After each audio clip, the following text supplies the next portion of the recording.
Então, boa tarde a todos e a todas, boa noite, melhor dizendo, né? Quero fazer uma saudação especial ao nosso ministrante de hoje. O senhorinho, acho que está com... A minha voz está replicando no teu microfone, se puder fechar. Tá, obrigado.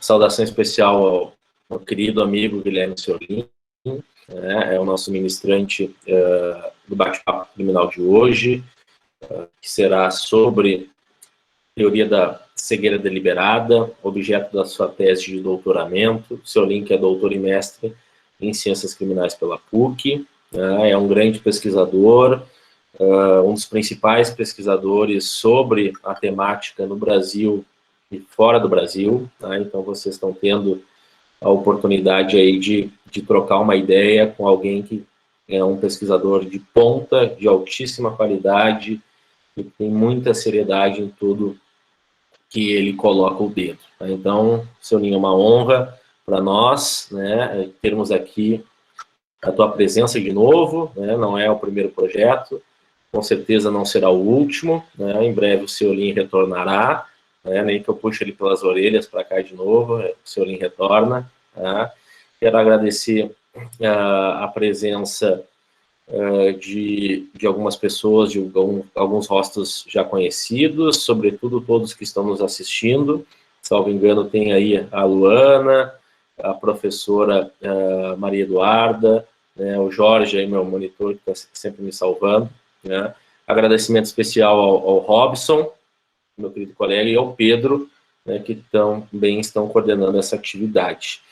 Então, seja muito bem-vindo, Senhorinho. Vou passar a palavra para o Pedro, e daí a gente já pode dar depois seguimento aos trabalhos. Pedro, por favor. Muito obrigado, Pedro. Te agradeço, Bruno, novamente. Todos estão assistindo também. O Senhorinho, eu agradeço a participação dele. Eu confesso que acho que o primeiro contato que efetivamente eu e o Guilherme estamos tendo, então é um grande prazer ter aqui. Eu já vou passar a palavra para ele para a gente ter o máximo tempo possível para ouvir e depois discutir algumas coisas. Guilherme, é contigo. Bom, em primeiro lugar, muito obrigado pelo convite, é um prazer enorme estar aqui, é uma oportunidade grande. Então, especialmente, agradeço a pessoa do Bruno, agradeço também ao Pedro, agradeço a presença dos demais alunos e demais interessados, talvez de fora da universidade, não sei exatamente como é constituído esse público. Bom, boa noite a todos. A ideia dessa fala é realmente um bate-papo criminal, ou seja, eu vou apresentar a minha tese de uma forma um pouco mais didática, ou seja, como ela foi feita, quais foram as principais descobertas, quais foram os principais argumentos, e tentar minimizar ao máximo o tempo de fala para que a gente possa, de fato, bater papo. Para que eu possa receber perguntas e a gente construir alguma coisa aqui juntos. Não é um intuito de palestra unilateral. Justamente é o oposto disso que a gente quer construir com esse evento, se eu entendo bem. Se eu estiver equivocado, por favor, me avisem, eu mudo aqui a estratégia. Bom, pois bem, cegueira deliberada. Por que eu decidi pesquisar sobre esse tema na minha tese de doutorado? Em primeiro lugar, eu já tinha um pouco de proximidade com o tema, porque eu pesquisei dolo na minha dissertação de mestrado. Já tinha me aproximado um pouco mais também da doutrina alemã. E nesses estudos, eu acabei me deparando muitas vezes com o tema da cegueira deliberada, que é um tema dentro da grande discussão sobre o dolo, se alguns casos de ignorância podem ou não também ser punidos a título de dolo. Ou seja, se alguns casos que tradicionalmente seriam tratados como delitos culposos, por algumas características especiais neles presentes, poderiam sofrer, então, o tratamento mais severo destinado aos delitos dolosos, a pena do crime doloso. Pois bem, o tema, na época, estava bastante em vigência, especialmente porque ele havia sido mencionado e aplicado pelo STF, vinha sendo aplicado pelo STJ e já tinha ganhado todos os TRFs, ou seja, o TRF 1, 2, 3, 4 e o 5 já aplicavam a teoria. Especialmente o TRF 4, que é, como nós vamos ver depois, é o berço da conceitualização da importação da teoria no Brasil. Mas isso a gente vê mais à frente. Bom, a primeira pergunta que eu me deparei é a primeira pergunta de qualquer tese, de qualquer pesquisa. O que é a cegueira deliberada? E essa pergunta se mostrou muito mais difícil do que eu supunho. Mas realmente muito mais difícil. Por quê? Porque nós tínhamos mais de 1000 casos que aplicavam a teoria do Brasil, e cada um aplicava de um jeito, com critérios distintos, com formulações distintas, com finalidades distintas e com naturezas jurídicas distintas. Depois eu explico melhor para vocês o que isso significa. Bom, até nas mesmas turmas, nos mesmos tribunais, a teoria era aplicada de forma diferente. Ou seja, não havia consenso mínimo sobre nada. E, curiosamente, toda vez que a teoria era aplicada, ela era afirmava-se que ela era importada dos Estados Unidos e da Espanha, e algumas menções também à Inglaterra. Ou seja, nós tínhamos uma teoria que era de pouco concretude conceitual, sendo aplicada pela jurisprudência, que fazia um uso duvidoso de decisões estrangeiras de vários países de ordenamentos distintos. Ou seja, era um problema bastante complexo, pelo menos assim eu comecei a descobrir que era isso. Essa pergunta, o que é a teoria da cegueira deliberada, ela tem uma duplicidade, ela tem que ser feita em dois sentidos.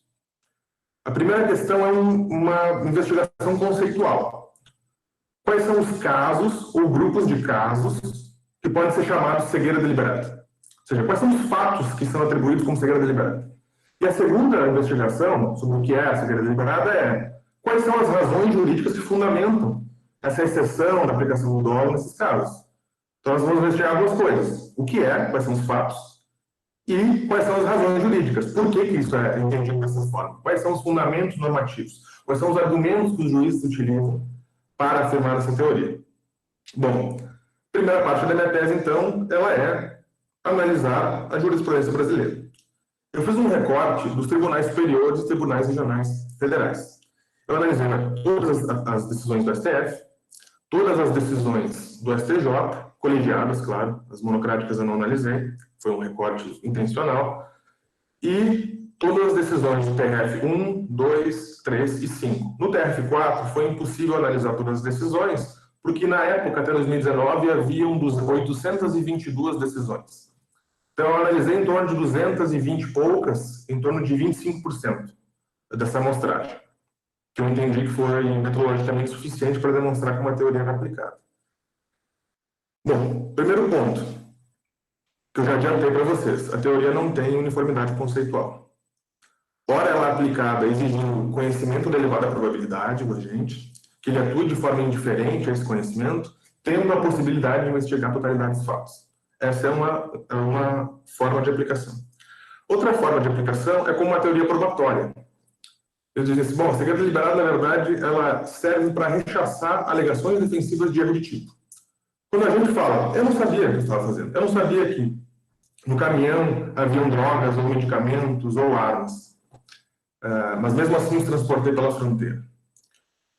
Os tribunais utilizam a teoria da cegueira deliberada para afirmar o seguinte, bom, se você decidiu não investigar o que existia na caçamba do seu caminhão, é porque você já desconfiava que havia algo ilícito ali.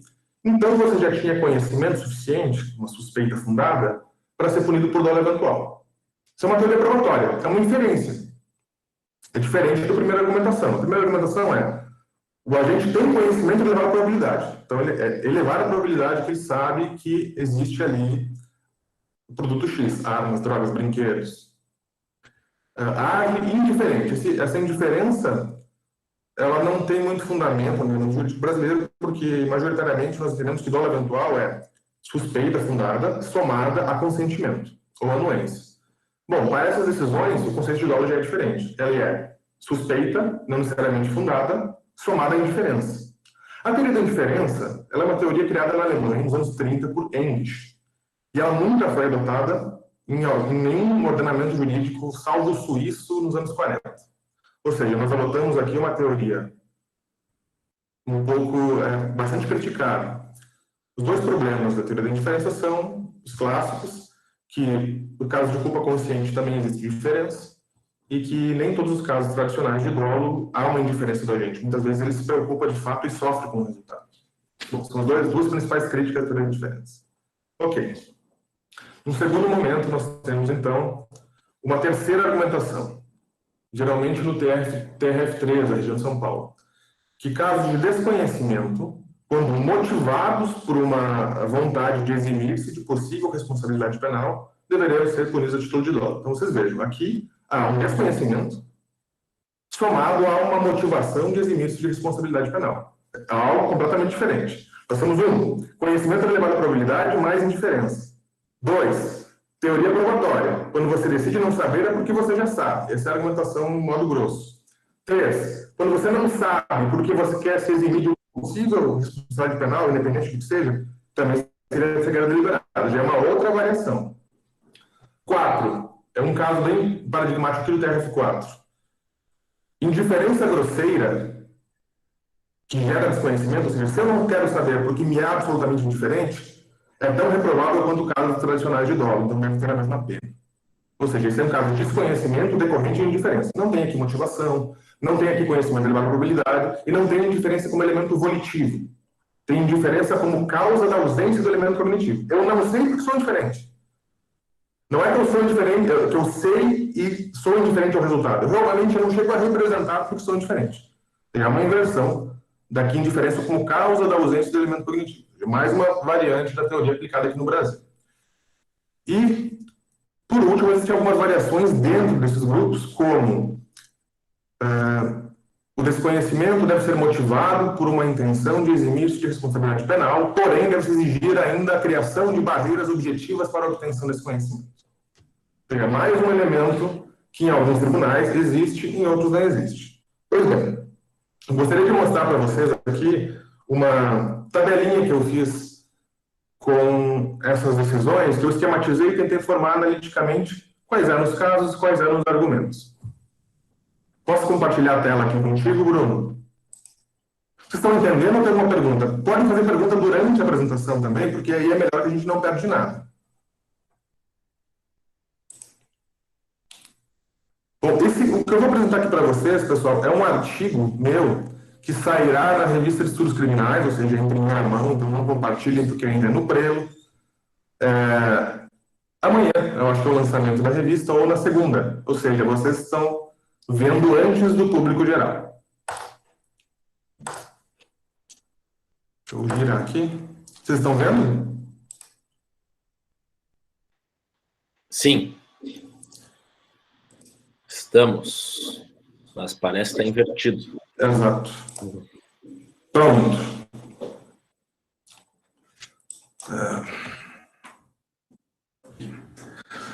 Essa aqui é uma organização que eu acabei de dizer para vocês, tá bem?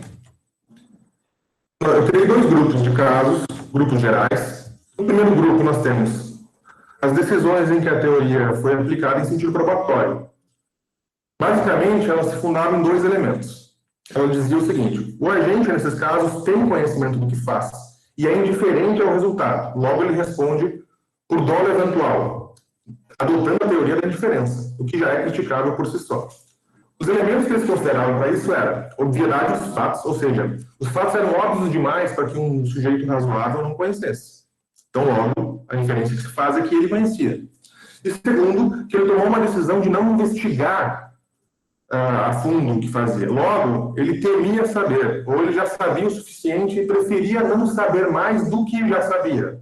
Logo, ele agia com elemento cognitivo suficiente para o dolo, suspeita fundada, e um elemento volitivo que seria a indiferença, o que aqui já é criticável. Então, nós temos essa aplicação no STF, nós temos essa aplicação no STJ, no TRF3 e no TRF4.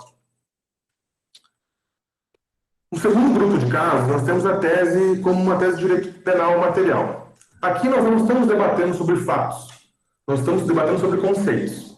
Nós não estamos dizendo, o agente, por esses elementos, eu posso inferir que ele tinha conhecimento. Eu estou dizendo, o conceito de dolo deve ser modificado. O conceito de dolo deve ser assim ou assado.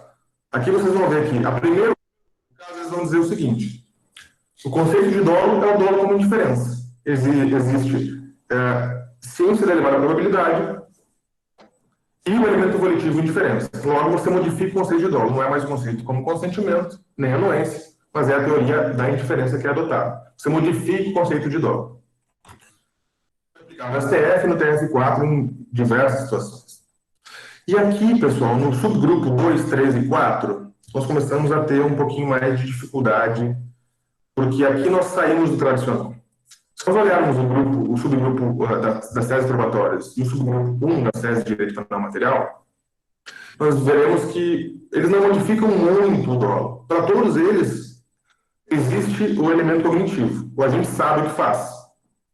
Nos demais grupos, nos grupos 2, 3 e 4, o agente não tem esse conhecimento. O agente está em ignorância. Esses casos, normalmente, são aqueles que são tratados como delitos culposos. No Brasil, nós temos uma subdivisão. Os delitos ou são dolosos ou são culposos. O dolo é entendido majoritariamente, embora não sem críticas, como conhecimento e vontade. E o dolo eventual como um conhecimento em sentido fraco, uma suspeita, e uma vontade em sentido fraco, uma anuência ou consentimento. Aqui, nós temos uma modificação radical disso. Nós não temos mais o elemento cognitivo, a representação, o conhecimento. Ou seja, nós modificamos de uma forma bastante radical o que nós entendemos como dolo. Bom, primeiro subgrupo, então, é o 2, eles afirmam o seguinte nas decisões, e são muitas no TRF3, TRF1 e TRF4. O agente é ignorante, ele não sabe o que está fazendo. Mas ele não sabe o que está fazendo porque esse desconhecimento é originário de uma motivação de eximir-se de possível responsabilidade penal. Vamos pensar um caso. Eu sou um CEO de uma empresa, eu sou responsável pela execução e vigilância dos deveres de cuidado objetivo que diminuem o risco e o perigo gerado pela minha atividade empresarial. Né? Dever de garante, vamos dizer assim. Eu crio um mecanismo na minha empresa em que nenhuma informação sobre um suposto crime cometido pelos meus funcionários chegue a mim. Eu me blindo completamente. Eu faço um sistema de informação empresarial e que essa informação jamais chegará a mim. E se eu não sei, se eu não estou tratando da teoria do dolo tradicional, se eu não sei o que se passa, eu não posso responder dolosamente. Mas eu criei essa barreira objetiva.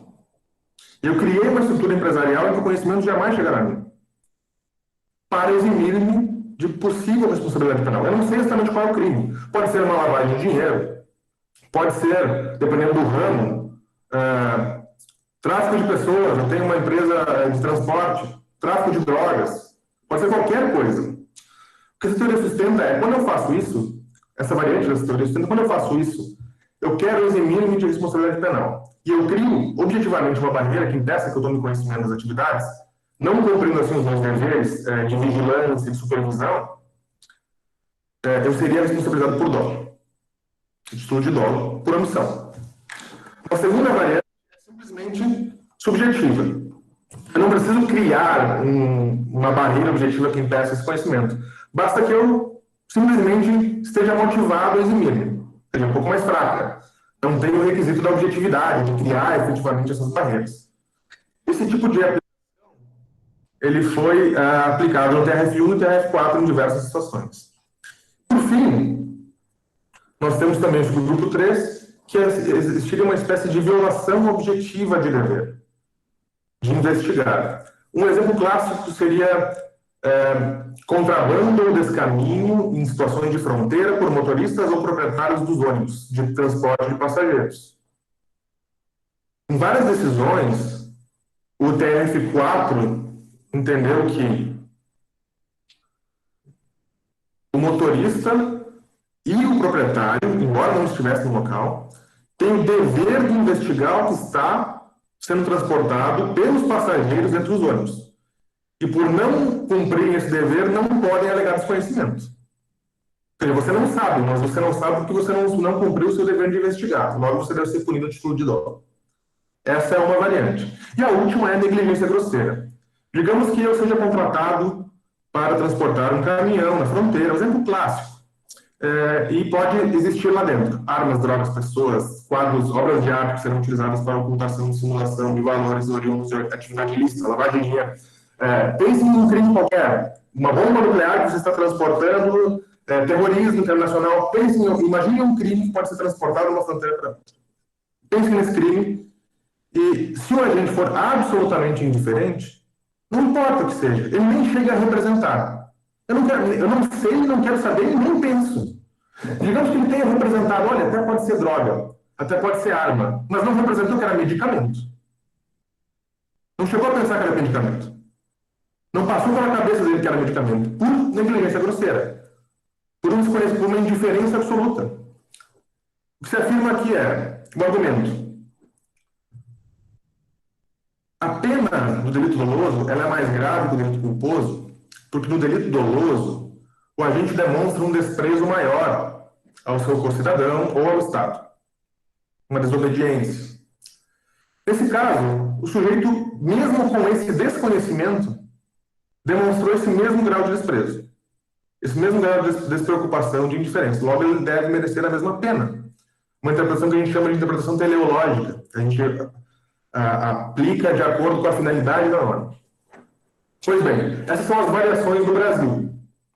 É isso que significa cegueira deliberada no Brasil, pelo menos no que eu consegui levantar. Eu analisei somente 250 decisões, vamos dizer, não tenho o número exato aqui. Eu tenho uma colinha, por favor. A colinha aqui, ó. TRF1, 2 decisões. TRF2, 9 decisões. TRF3, 7 decisões.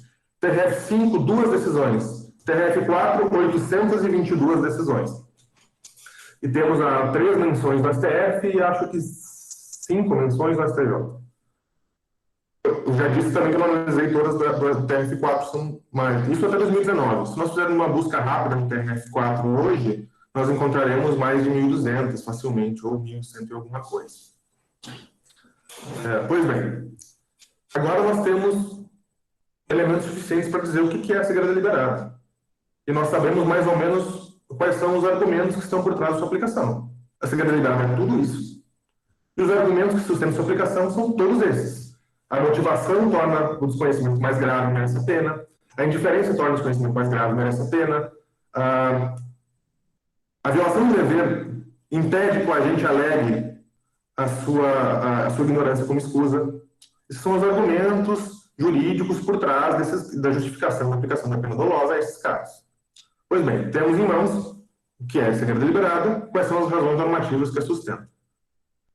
No segundo passo da minha tese, eu tentei esclarecer isso um pouco mais.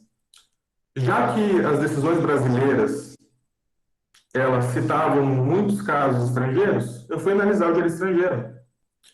E o que eu descobri, em primeiro lugar, é que as decisões citam mal. Isso a gente já tinha alguma, assim, era um pouco, a gente suspeitava disso desde o início.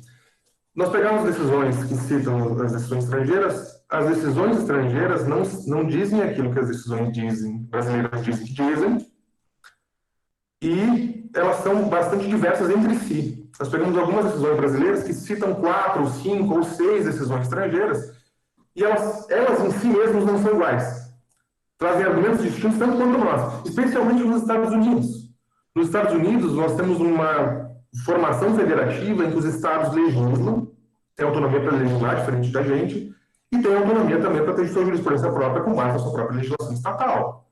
Então, nós temos muitas decisões muito diversas. Claro, existe uma certa uniformidade nas Federal Courts of Appeal, que seria uma espécie de TRF desse. Essa uniformidade ela é feita porque se aplica a lei federal, que é única. Mas, de qualquer forma, essas decisões têm autonomia entre si. Esses TRFs, essas Federal Courts of Appeal, têm uma certa autonomia entre si. Você vai encontrar diferenças nas suas aplicações. Ok.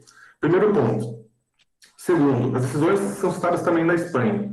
Se nós abrirmos o melhor livro que já foi escrito sobre cegueira deliberada na Espanha, onde eles chamam de ignorância deliberada, que é o do Ramon Ramírez Vallès, ele vai encontrar pelo menos 5 grupos de casos também, em que a teoria é aplicada de maneira diferente. Tanto quanto aqui. Se nós abrirmos os manuais ingleses, vamos pegar, por exemplo, Smith & Hogan. É um dos manuais de direito penal mais respeitados na Inglaterra. Quando ele vai falar sobre willful blindness, ou knowledge of second degree, ou connivance, que são sinônimos, ele vai dizer que inexiste qualquer unidade conceitual. Ou seja, a cegueira deliberada ela é imprecisa aqui, nos Estados Unidos, na Espanha, na Inglaterra. Eu analisei também o direito penal internacional, também a gente precisa lá, e nós citamos errado. Nós citamos aqui dizendo que elas dizem uma coisa, elas dizem outra. E eu gostaria de comentar um aspecto interessante aqui. Lembra que eu falei que no voto da ministra Rosa Weber, na ação penal 470, foi determinado que a cegueira deliberada é conhecimento de elevada probabilidade, somado a um atuar indiferente frente a esse conhecimento. Indiferente, lembra essa palavra, que leva a nós aqui no civil law a entender que nós adotamos a teoria de indiferença de English. E também uma decisão de não investigar mais profundamente os fatos, podendo fazer. Pois bem, essa palavra indiferença, ela é supostamente uma citação direta, transcrita e traduzida da decisão de Dillon, dos Estados Unidos. Acontece que se nós vamos olhar a decisão original, como o Lucchesi, primeiro livro de 2016, muito bem demonstrou, isso é mérito da pesquisa dele, a palavra indifference não consta no original, ela foi adicionada. O que se tinha na decisão era awareness, que é consciência, representação, consciência mais adequada. Ou seja, houve aí um erro de tradução, vamos chamar assim, porque não sabemos se foi intencional ou não, que modificou o conteúdo da decisão estadunidense para que aqui no Brasil fosse aplicado de alguma forma X ou Y, que leva-nos a crer que nós adotamos a teoria de indiferença. Por que fizemos isso, não se sabe. Mas, analisando isso mais a fundo, nós percebemos que esse trecho da ministra ele é muito parecido com um capítulo de livro publicado em 2010, escrito por Sérgio Moro, que foi o primeiro livro no Brasil a tratar sobre a cegueira deliberada. E nós descobrimos também, isso é mérito do Lucchesi novamente, Guilherme Lucchesi, que o Moro ele foi cedido para o gabinete da ministra para julgar a ação penal 470. Ou seja, muito provavelmente quem escreveu esse trecho do voto da ministra foi o próprio Sérgio Moro, como assistente especial cedido para o gabinete da ministra, utilizando o seu artigo publicado em 2010, que já tinha sido utilizado no primeiro caso brasileiro que aplicou a cegueira deliberada no Brasil, que é o caso do assalto ao Banco Central, Fortaleza. Ou seja, nós estamos amarrando as pontas aqui. A primeira decisão brasileira é assalto ao Banco Central, que cita um trecho extenso da obra do Moro que defende a cegueira deliberada, fez o ministro Sérgio Moro. Posteriormente, a ação penal 470. Aí, ele era assessor do gabinete da ministra, cedido, assessor especial, para a ação penal 470. E, novamente, se defende e aplica a teoria no Brasil. Posteriormente, a primeira decisão nos TRF4 se dá nos TRF do Brasil se dá no TRF4, quando o ex-ministro Sérgio Moro foi juiz convocado para julgar no TRF4. Ele era juiz de primeiro grau, foi convocado para substituir desembargadores e, de novo, aplicou. Ou seja, nós temos aí uma genealogia muito interessante. Se a teoria no Brasil tem um pai, é o ex-ministro Sérgio Moro. Isso nós podemos afirmar com certa garantia. Mas eu fiz uma tergiversação aqui, né? Eu achei muito interessante esse debate, porque a palavra indiferença não consta na decisão original, ela foi adicionada pelo Sérgio Moro. Por quê? Não sabemos, porque não é um ganho. Ela simplesmente nos indica que nós talvez teremos adotado a teoria da indiferença do English, mas é difícil saber se foi exatamente isso também, porque não temos mais dados. Ou seja, na ausência de dados, é melhor que nós nos calemos, não temos como afirmar categoricamente qual é a interpretação adequada. Bom, onde eu estava? Vocês estão vendo o que, pessoal? Estão vendo a minha tabela? Eu vou interromper aqui o compartilhamento. Agora vocês estão vendo o quê? A mim? Isso. Perfeito.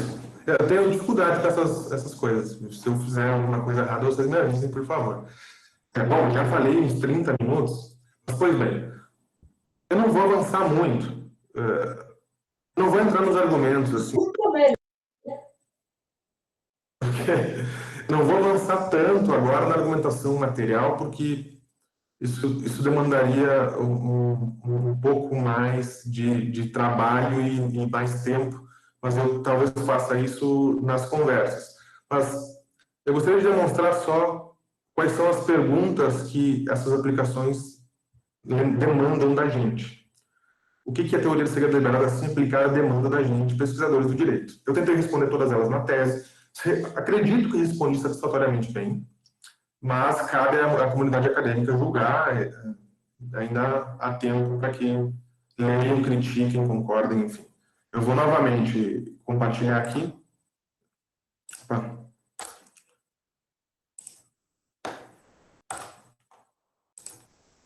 As perguntas, então,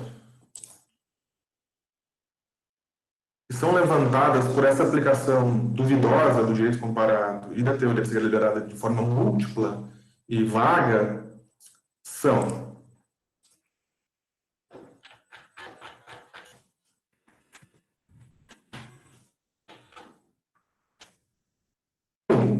a respeito dos problemas de direito penal material, ou seja, a respeito do conceito de dolo. É correta a adoção da teoria da indiferença? Primeiro, parece que não. Já demonstrei que existem pelo menos duas grandes críticas tradicionais da doutrina. A primeira é: nem todos os casos entendidos tradicionalmente como dolo apresentam indiferença. Vamos pensar no seguinte caso. Eu odeio uma pessoa X. Quero matá-la. Eu sei que essa pessoa tem um filho que de tanto em tanto vai visitar ele na sua casa. O meu método para matar essa pessoa é colocando fogo na casa dela, por incêndio. Uma casa de madeira, um casebre, eu sou vizinho, tenho uma disputa com esse vizinho, tenho um ódio mortal. Eu decido, um belo dia, colocar querosene ou gasolina na casa dele e tacar fogo enquanto ele dorme. Eu sei que às vezes ele bebe, dorme e não vai ter tempo de reação.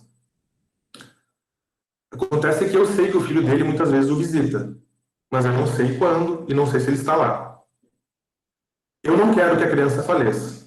Eu não tenho um desejo por isso. Eu, inclusive, gosto muito dessa criança, ela é amiga do meu filho. Me doerá muito se essa criança vier a ser lesionada por mim, ou morta por mim. Mas ainda assim o meu ódio é maior. Eu boto fogo na casa. O homem morre. Lamentavelmente a criança estava lá. Eu tinha só suspeito, eu sabia que ela visitava de vez em quando, mas não tinha conhecimento, tinha suspeito, porque é suficiente para o dólar eventual. Ela morre também. Eu sofro muito com a morte da criança e comemoro muito a morte do pai. Se nós voltarmos à teoria da indiferença, eu não fui indiferente em relação à morte da criança, então eu não responderia por dolo. Ou seja, a teoria da indiferença ela tem uma carga emotiva que geralmente não é aceita na argumentação jurídica. E levaria esse tipo de resolução. E o segundo caso é que, o segundo problema, na verdade, é que casos de culpa também demonstram indiferença. Casos de culpa consciente também demonstram indiferença. Ou seja, é um critério difícil, nunca foi adotado. English foi um gênio do direito, escreveu essa teoria nos anos 30, é um livro maravilhoso, mas não foi adotado, tem esses problemas. Então, devemos adotar isso no Brasil, seguindo, então, a crítica ao subgrupo 1 das teses de direito penal material. Cada subgrupo tem uma crítica diferente, porque é um argumento diferente. Segundo ponto, casos de ignorância que derivem de motivação de eximir-se de responsabilidade penal podem, ou seja, a lei permite, legislata, e devem, ou seja, a lei não permite, mas nós poderíamos mudar a lei para que isso seja permitido. Punidos com a pena de deles dolosos, ou seja, quando eu não sei, porque eu não quero saber para eximir de uma possível responsabilidade penal. Lembra do caso do CEO? Criou uma estrutura. Segundo caso, existem deveres especiais de saber, ou seja, existe alguma situação em que eu tenho o dever de investigar, e se eu não investigar esses casos, eu devo responder por dolo, mesmo que eu não tenha conhecimento a respeito? É uma pergunta. Último lugar, casos de ignorância que derivem de negligência grosseira ou de indiferença podem, pela legislação vigente, e devem ser punidos com a pena destinada aos delitos dolosos. Aqui nós estamos perguntando se, na verdade, quando eu falo se podem, o artigo 20, caput, que determina o que é o erro de tipo. Permite que se puna casos de desconhecimento como dolo? Porque a redação do artigo é a seguinte, se eu errar, vocês me corrigem. Erro de tipo. O erro sobre os elementos constitutivos do tipo exclui o dolo. Erro entendido como falsa representação da realidade ou ausência de representação da realidade, ignorância. Então, quando eu sou ignorante sobre os elementos do tipo, eu não respondo sobre dolo. A lei permite que nós punamos casos de ignorância como dolo, lembra o artigo 20 do erro de tipo, Se nós entendemos que erro significa tanto falsa representação quanto ignorância, claro que não. Caso de ignorância não pode ser punido por dolo, porque caso de ignorância exclui dolo. Simples assim. Agora, se erro for entendido de outra forma, porque é frágil a definição legal. Erro é erro. Erro são os elementos constitutivos do tipo. Então, cadê a definição de erro? Não está ali. Então, nós podemos debater isso. E a respeito dos problemas de prova, então, do primeiro subgrupo que eu falei para vocês. A conduta do réu em não investigar acerca dos fatos considerados objetivamente suspeitos ao homem razoável pode ser considerada como um indício probatório válido a inferir que ele tinha conhecimento sobre a prática do crime específico? Segunda pergunta. A conduta do réu em não investigar acerca de fatos considerados objetivamente suspeitos ao homem razoável pode ser considerada como um indício probatório válido a inferir que ele, além de ter conhecimento sobre a prática de crime específico, é indiferente à sua ocorrência? Aqui é uma pergunta sobre elemento cognitivo e uma pergunta sobre elemento volitivo. A jurisprudência brasileira, pessoal, afirmativamente a todas essas perguntas. Só tem dito que sim a tudo. Mas não parece que seja o caso. Eu argumento que nenhuma dessas respostas é positiva. Mas eu não posso aprofundar mais aqui. Até gostaria, mas também me demandaria um pouco mais de preparo. Eu teria que ler um pouco mais de novo a tese, porque tem alguns argumentos que já aprofundam na filosofia do direito, uns argumentos bastante teóricos, assim, que a gente vai debater. Estou aberto aqui, mas na fala inicial eu gostaria de deixar para as perguntas, para a gente aprofundar isso. Tá bem? Alguém tem alguma dúvida? Estou aberto às perguntas, gostaria muito de ouvir de vocês o que vocês acharam. Obrigado, Seolim. Pessoal que quiser mandar pergunta no chat ou então abrir o microfone, fique bem à vontade, tá? Já surgiu uma aqui no chat, Seolim, do Matheus. Haveria um liame entre a teoria da cegueira deliberada e os crimes contra a dignidade sexual? Essa pergunta é muito boa, Matheus. Porque, sim, na Inglaterra, por exemplo, a willful blindness, ela é muito aplicada a casos de desconhecimento acerca do elemento do consentimento. E ela é baseada na ideia da indiferença. Ela é baseada no seguinte: existem casos de violência sexual, de estupro, em que o agente, por absoluta indiferença, ou por um erro de tipo, eles não falam erro de tipo, eles falam mistake of fact, erro de fato. Se dá porque o agente é absolutamente indiferente. O agente não quer saber de fato se a vítima consente ou não e não chega a representar que ela não consente. Então ele não tem representação sobre o elemento do tipo, sobre o actus reus, no caso lá. Nesses casos, lá eles exigem que pelo menos exista recklessness, que é uma espécie de conhecimento da probabilidade de que a vítima não consente. Então, esses casos seriam impunes lá. Porém, eles afirmam que erros, ou seja, desconhecimento, quando são absolutamente irrazoáveis, não são justificáveis de modo algum, não poderiam excluir a responsabilidade do réu. E lá, na Inglaterra, eles aplicam e punem, mesmo quando o agente não representa ausência de consentimento. Aqui no Brasil, não, se nós adotarmos a teoria tradicional do dolo. Mas se nós adotarmos a variante 4 do subgrupo 2, subgrupo 2, esses casos poderiam se justificar a punição. Existe uma saída para isso. Existe um artigo genial da professora Tatiana Hörnle, que é sobre erros de tipo irrazoáveis, absurdos, absurde Tatbestand-Hilton, em que ela diz que deveria ser criado uma modalidade na parte especial, não na parte geral, que permitiria a punição nesses casos com uma pena menor. Ou seja, uma saída legislativa da parte especial. Porém, a Tatiana Hörnle publicou um novo artigo, agora em 2019, que saiu traduzido no dossiê que eu coordenei pela revista CRIM. É o terceiro artigo do dossiê, que ela fala sobre o abandono da categoria do dolo eventual e a adoção do modelo de recklessness, e criando um sistema tripartido de imputação. Nós não temos mais dolo e culpa. Nós temos dolo, nós temos culpa, e aqui onde teria divisão entre culpa consciente e dolo eventual, nós temos uma categoria só chamada recklessness, que seria uma leviandade. No alemão, Leichfertigkeit, leviandade, podemos traduzir assim, é um pouco errado, mas é bom. suficientemente bom. E aí esses casos se enquadrariam aqui nessa figura do meio. Isso seria uma reforma, então, na parte geral do Código Penal. Eu pretendo escrever sobre isso, Matheus. Eu estou levantando o material, eu gosto muito desse tema, mas o tempo ainda não me permitiu, assim. Mas um dia eu escrevo, se alguém vai escrever antes de mim, porque eu demoro demais. Mas eu vou escrever.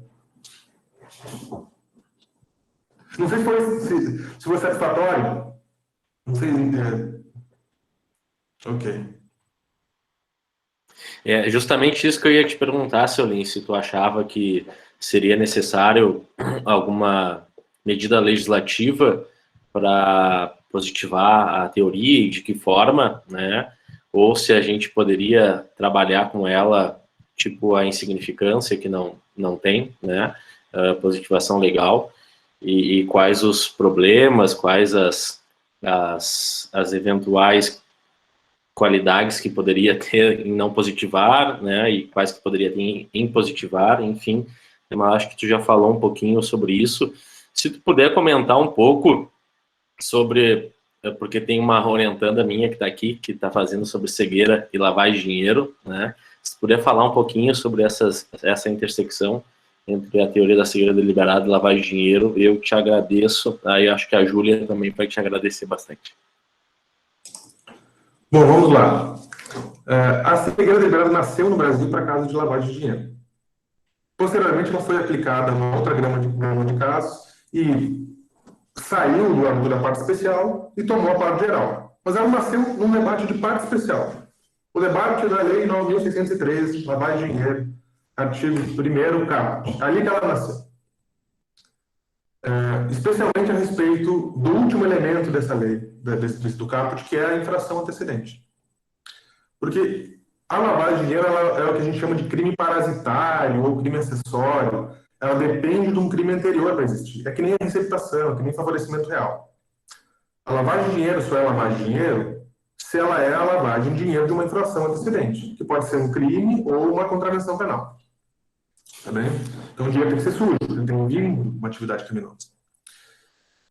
E como isso é um elemento do tipo, está lá, ocultar ou dissimular a origem, natureza, valores de bens, não lembro mais exatamente o tipo inteiro, mas oriundos de infração penal. Nós temos que o elemento cognitivo do dolo, o tipo subjetivo, ele tem que espelhar todos os elementos do tipo objetivo. Se lá no tipo objetivo está escrito infração antecedente, no tipo subjetivo, o dolo do agente, tem que abranger a infração antecedente. Acontece que isso é muito difícil no nexo de lavagem, porque os doleiros, que são geralmente quem fazem a lavagem, que fazem operações de dólar-cabo, euro-cabo, enfim, eles evitam perguntar qual é a origem do dinheiro. Eles não vão chegar para o cliente e dizer assim, olha, esse dinheiro ele é limpo ou ele é sujo? Ele simplesmente vai fazer o serviço dele. Que é abrir uma conta no exterior, que é botar um dinheiro no trust, no offshore, ou, enfim, mil modalidades de lavagem. Então, você criou uma dificuldade. Os doleiros não estão interessados em saber se os bens, os valores, na verdade, geralmente valores, são oriundos de atividade criminosa e não perguntam. Nesse caso, eles não sabem, geralmente. Aí eles começaram a aplicar a teoria da cegueira deliberada nesses casos. Quando os doleiros não perguntam sobre a infração antecedente, não cumprem, na verdade, alguns deveres objetivos de compliance, eles deveriam responder a atitude de dolo. Mas, claro, isso toma diversas variações. Alguns dizem que, nesses casos, já há conhecimento, ou seja, aplicam a teoria em sentido probatório. Outros dizem que, nesses casos, há conhecimento da elevada probabilidade. E é razoável até que se entenda assim. De fato, um doleiro profissional, quando tem algum cliente que tem alguns indícios, uns suportes razoáveis de que ele tem uma atividade criminosa e não pergunta nada, é porque ele já desconfia. Então, em alguns casos, a cegueira é bem aplicada nos momentos de lavagem. O problema é que ela não vou chamar de inútil, mas vou chamar de supérflua. Porque nós já teríamos elementos probatórios e direito material suficientes para resolver o caso. Então, ficar invocando uma teoria estrangeira de difícil conceituação para resolver esse problema causa mais problemas do que soluções. e fica abrindo margens e campos de ataque para que a teoria se expanda e seja aplicada em casos que não se deve. Então, o que você tem, na verdade, é uma criação de insegurança jurídica onde não era necessário. Onde muitas vezes a teoria tradicional do dolo já resolveria o problema e os elementos de análise probatória já resolveriam o problema, que se inovar, não sei se por fetiche ou por buscar algo para suprir de fato alguma lacuna probatória, alguma lacuna argumentativa, parece assim, se recorreu a uma teoria que não tem muita definição, não tem muito contorno, e se criou portas abertas para arbítrio. Porque o que é claro no direito penal é que nenhum conceito, nenhuma teoria pode ser dócil, ela pode ser moldável facilmente às mãos do aplicador, ou das intenções morais do juiz, ou das vertentes políticas de alguém. As teorias têm que ser sólidas, claras, bem delimitadas, porque senão elas estão absolutamente abertas ao arbítrio. E um exemplo de que esse arbítrio existe em leva em segurança jurídica é essa tabela que eu mostrei para vocês anteriormente. Se uma teoria é aplicada assim, de tantas formas distintas, eu posso, num caso, ser julgado e condenado em primeiro grau por uma variação da teoria, fazer um recurso, ser condenado em segundo por outra variação que eu nem compreendi adequadamente. Se eu conseguir chegar a um tribunal superior, ele pode aplicar qualquer dessas variações. Ou seja, se nós pensarmos nos 3 conteúdos da segurança jurídica: estabilidade do sistema jurídico, cognoscibilidade do direito e calculabilidade do direito, ou seja, o sistema jurídico está instável. O entendimento clássico tradicional do dolo e do erro de tipo estão cambaleando. Não é possível eu saber qual é a calculabilidade do direito. Eu não sei qual é o direito que vai ser aplicado amanhã ao que eu fizer hoje. Porque hoje a teoria é uma coisa, amanhã ela é outra. Então eu não tenho como saber o que vai ser o caso. Eu não tenho como prever como é que o juiz vai julgar meu caso. Em terceiro, eu não sei o que é permitido e o que é proibido. É permitido ou é proibido eu criar um sistema que faça com que as informações não cheguem ao meu conhecimento socio-social? Algumas versões de teoria dizem que isso é proibido, isso é proibido de atitude de dolo. Outras dizem que não. Então, qual é, de fato, a norma que o cidadão deve conhecer para guiar soluções? Então, nenhum dos 3 pilares da segurança jurídica está presente nesses casos. Logo, a conclusão óbvia e ululante é que há uma insegurança jurídica absurda. E que a conclusão, então, pelo menos nesse artigo que eu escrevo, eu, na minha tese, rechaço a teoria. Mas esse artigo eu não adentrei na discussão material, então a minha conclusão é mais modesta.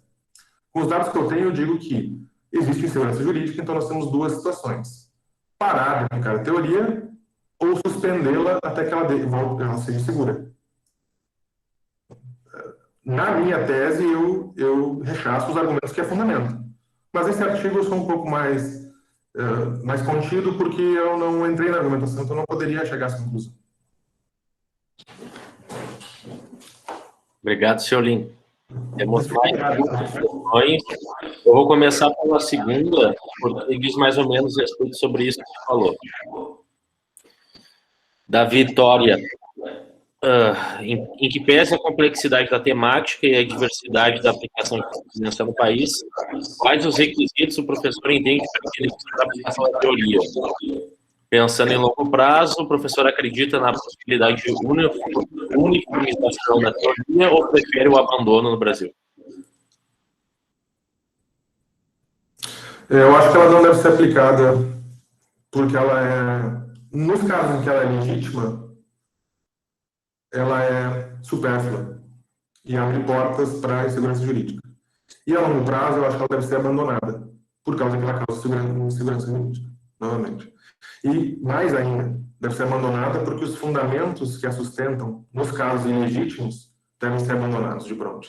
Então, se você mantiver a nomenclatura e continuar aplicando a teoria, é novamente um convite para sempre aquelas velhas formas da aplicação da teoria que violam a legalidade voltem a ser aplicadas. Então, mas eu não sou ingênuo de acreditar que isso vai acontecer.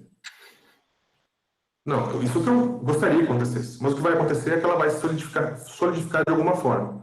E se ela vai se solidificar de alguma forma, que seja pela forma probatória, porque é a menos violenta. Embora, em alguns casos, a argumentação é muito frágil, e possa levar até a inversão de ônus da prova, ou seja, ainda assim, nós vamos ter uma avenida para arbitrariedades aqui. Eu gostaria muito que fosse abandonada, mas isso não vai acontecer, nós sabemos que ela já se concretizou, pelo menos não num prazo tão curto, né? Talvez eu seja um pouco pessimista demais, bom, não sabemos, o futuro, né? Lembra muito a teoria do domínio do fato, né? Utilizada e transformada e... Você sabe, Pedro, que a teoria do domínio do fato é vinculada por alguns tribunais à teoria da cegueira deliberada. Primeiro que a teoria do domínio do fato ela é muito mal aplicada no Brasil, ela é aplicada por uma responsabilidade por posição e é aplicada não somente a atividades paraestatais, mas atividades lícitas, o que não é o intento do Roxin.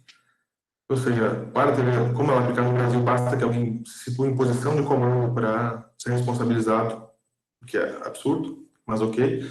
E alguns tribunais entendem que a teoria da cegueira deliberada é a mesma coisa. Ela é uma espécie de domínio do fato nessa vertente equivocada.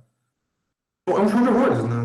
Eu me empolgo, eu começo um pouco contido e vou me empolgando quando eu vou lembrando de tudo que a gente acaba se deparando quando a gente pesquisa.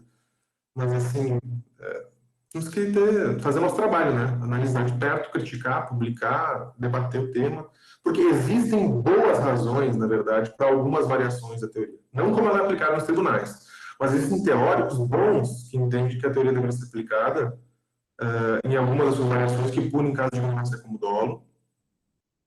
No Brasil, nós temos o Wagner Martelletto, que escreveu um trabalho excelente, que defende isso, de Lato, com reforma legislativa.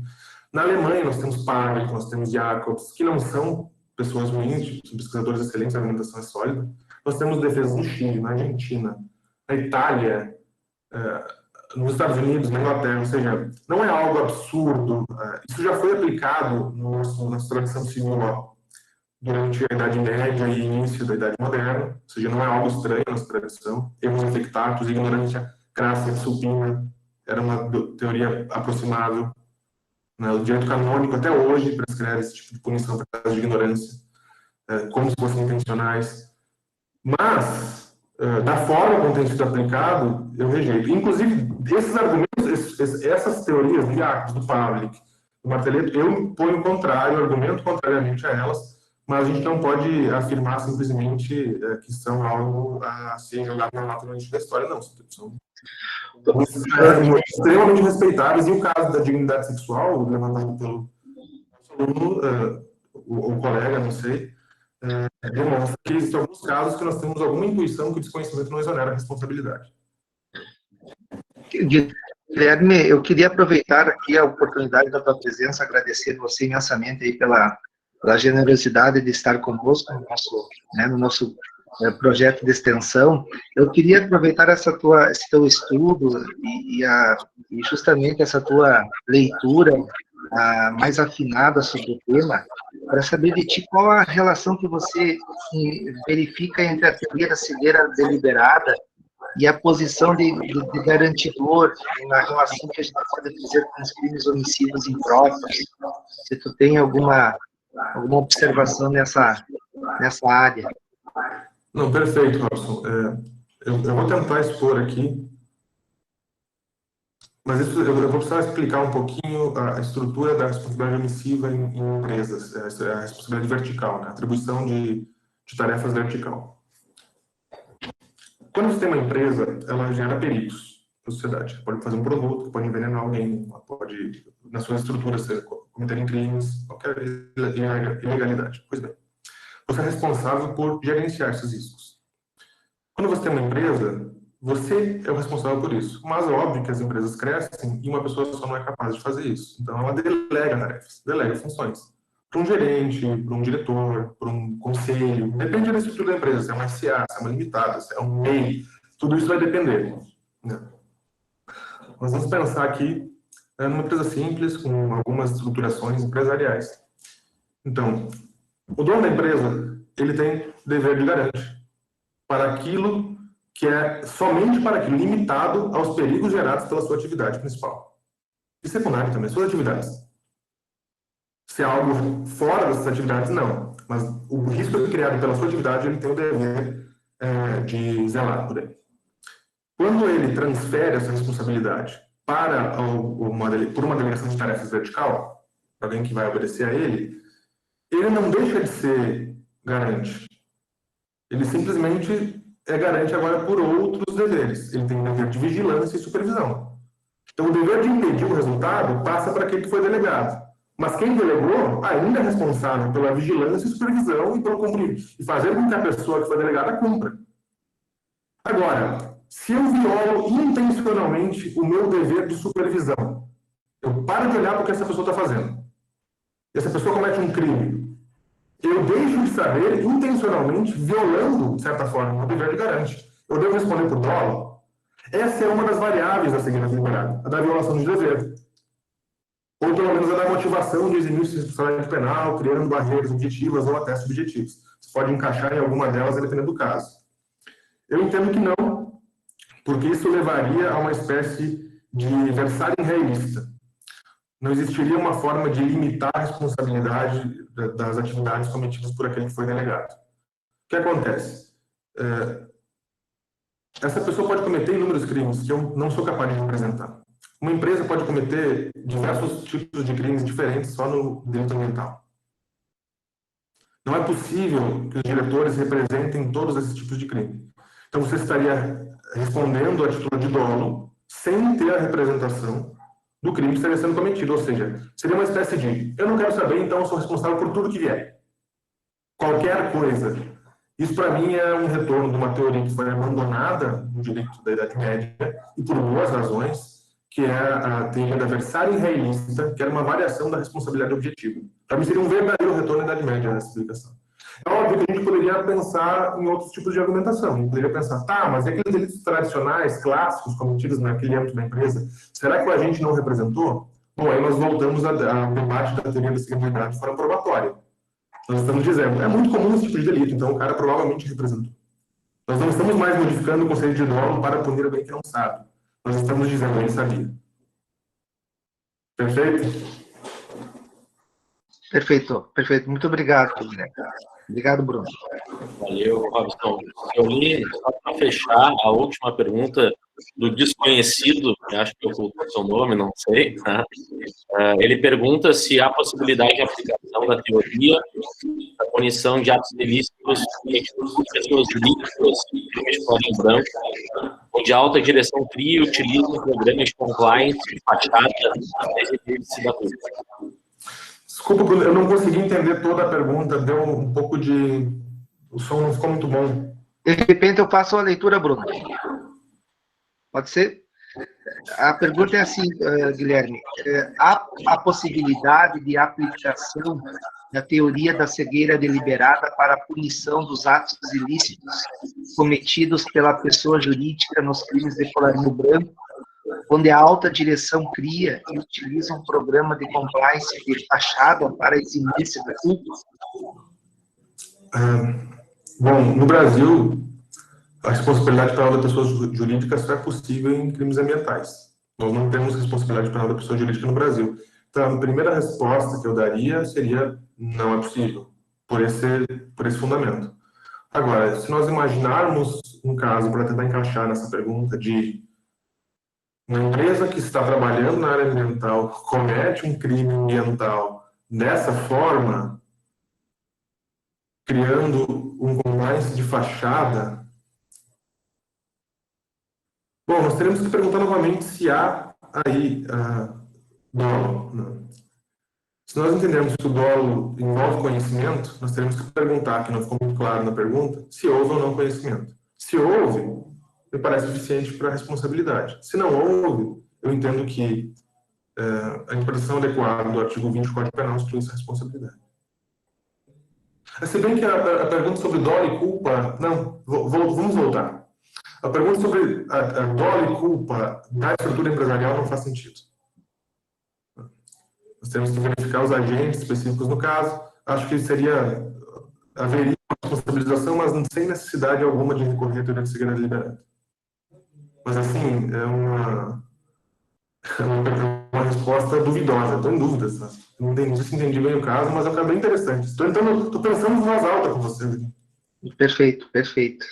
Não, a gente percebe que o tema é espinhoso mesmo.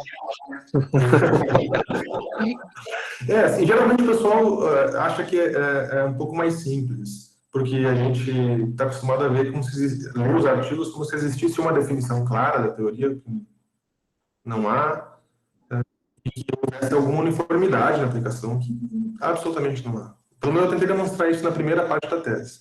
Eu fui me surpreendendo com a quantidade de aplicações diversas da teoria que eu fui encontrando. Então, não é comum que eu, que estava pesquisando isso, eu me surpreendi, todos os demais que não pesquisam me surpreendem ainda mais. Show de bola. Então, levando em consideração o resultado da hora, eu vou encaminhar para o nosso encerramento.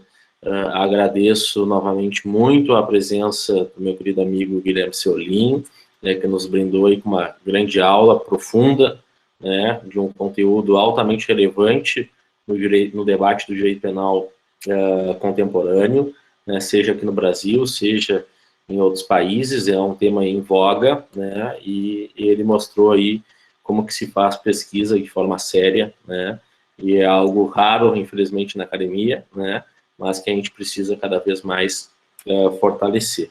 Agradeço a participação de todos, agradeço aí meus queridos amigos, o Pedro e o Robson pelo apoio, os alunos que participaram, o Vitor, que em breve estará conosco, né? Um abraço apertado para todos, obrigado, Seolim, valeu, Robson, Pedro.